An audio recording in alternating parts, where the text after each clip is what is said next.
remember this one experience actually in elementary school where a classmate and I were having an argument about something that we both really thought was right. So my teacher stopped class, invited us up to her desk, and then said, both of you, one of you stand here on this side of this, one of you stand here on this side of the desk, and look at this cube. One count of three, you tell me what color it is. 1, 2, 3. I said black, the other student said white. And we're like, how can we be seeing this different? I'm looking at the cube, I'm seeing that it's one color. Well, it just happens that the cube was cut down the middle in 2 different colors. And she made a great point. Yeah. It's regardless of how strongly you feel you are right or you are wrong, to allow people room to offer their perspective is so valuable in a society that's really demanding their own way, or being selfish, or being, I don't know what the word is, but, allowing yourself to be open to see things from a different perspective. And allowing other people to see things from a different perspective, and that's okay too. Mm-hmm. At the end of the day, I still think the cube is black. Somebody else might say it's white. I'm like, that's cool. We can still exist together.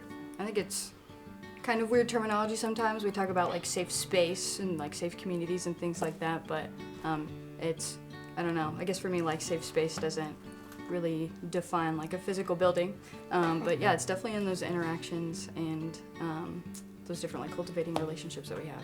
I think one of the things that I feel not responsible for, but I just try to hold attention because I feel similar to you, I grew up in a very conservative background, and so I purposely became a United Methodist because I believe in a lot of what UMC stands for, but at the same time I have a lot of love for people who may have completely different opinions, and so one of the things that I try to do is to leave room for everybody, because I know that just because somebody comes to a UMC church doesn't mean that they believe in everything. I get that. That's okay.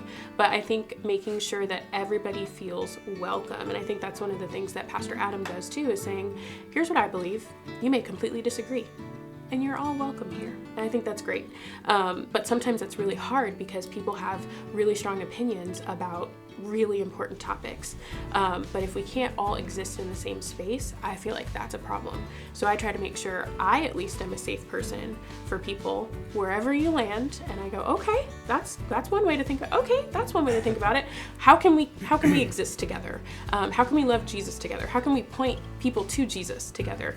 And being okay living kind of in that gray area, which people get really mad about. They're like, you can't live in the gray. You have to pick side. You have to do this. I'm like, people are so complicated. Some people are still learning. Some people are open. Some people aren't. We're all kind of along this path.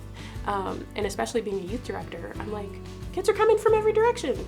Let's figure out how to love them and point them to Jesus, So.